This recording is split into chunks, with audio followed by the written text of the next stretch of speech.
जानवरों को डॉक्टर कहते थे, पाड़ा का डॉक्टर है। भारत के और विश्व के सभी वेटनरी डॉक्टरों को सैल्यूट। खान सर, हम आपसे नाराजगी व्यक्त करना चाहते हैं। आज की युवाओं को हमारे खिलाफ भड़का रहे हैं। अरे दांतवे तो तूड़ा ना, तो खड़े रोटियां घोट जाइए ना, तनी स्टार्च मिला।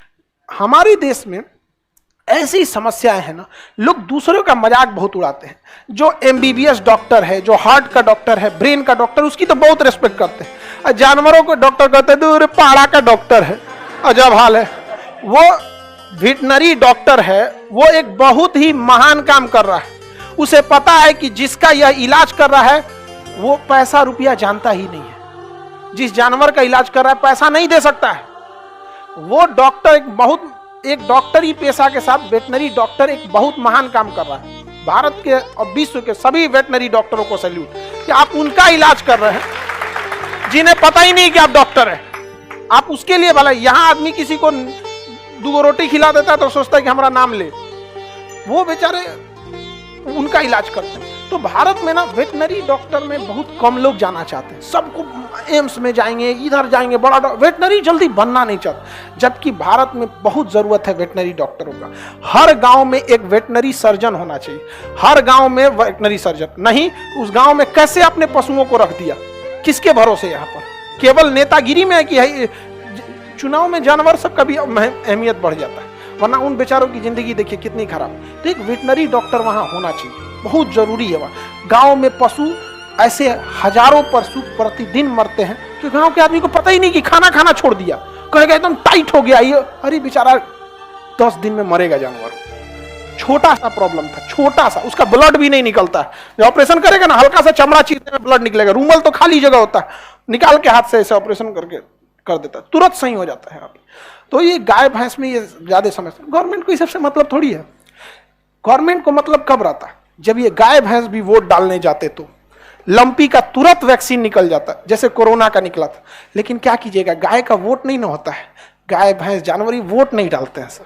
डालते सब ना, तो इनका भी नेतवा सुनता सर। एटलीस्ट हम लोग का चुनाव के टाइम तो सुनता है सर, उसके बाद बाढ़ में जाए।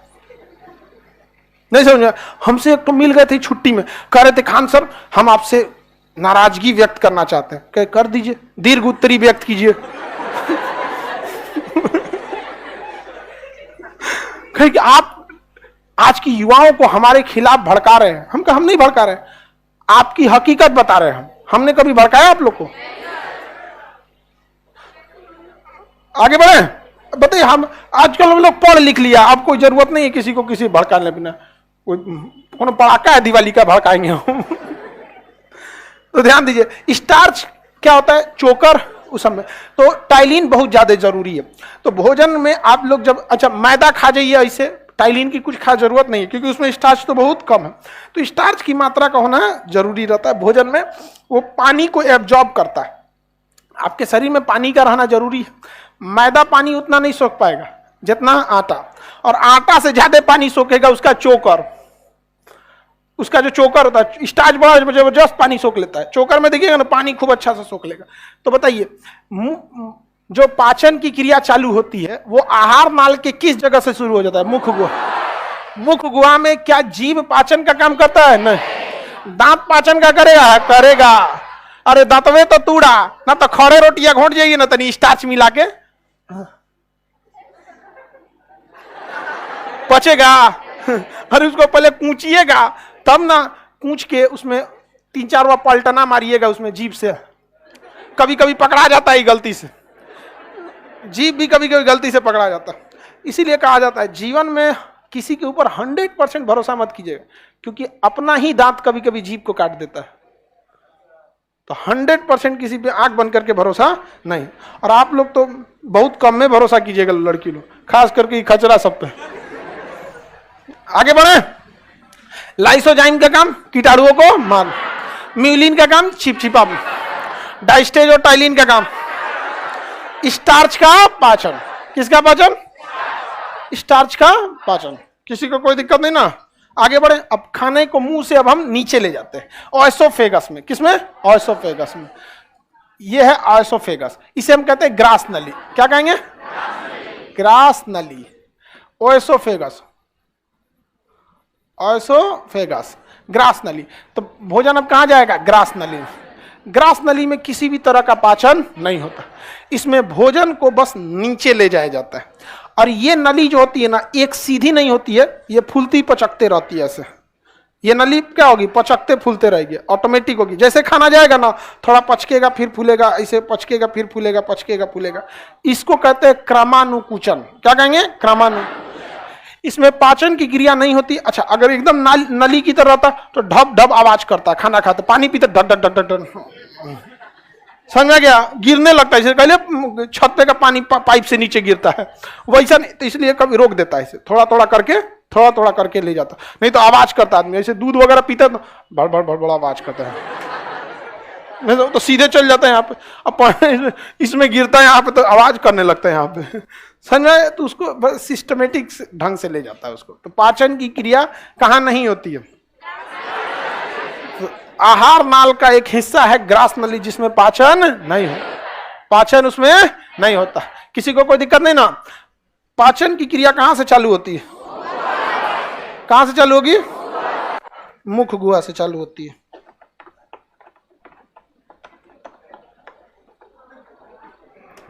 मुख गुहा से उसका पाचन, किसी का भी पाचन कहां से चालू होगा, मुख गुहा।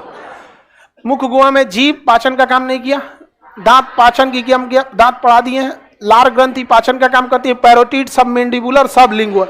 तीनों लार ग्रंथि मिलके दिन भर में कितने लीटर, 1.5 लीटर लार निकालती है। लार का होना जरूरी है क्योंकि उसमें लाइसोजाइम कीटाणुओं को जमा होने नहीं देता, इसलिए हम जब तक जगे रहेंगे हमारे दांत पे गंदगी नहीं हो।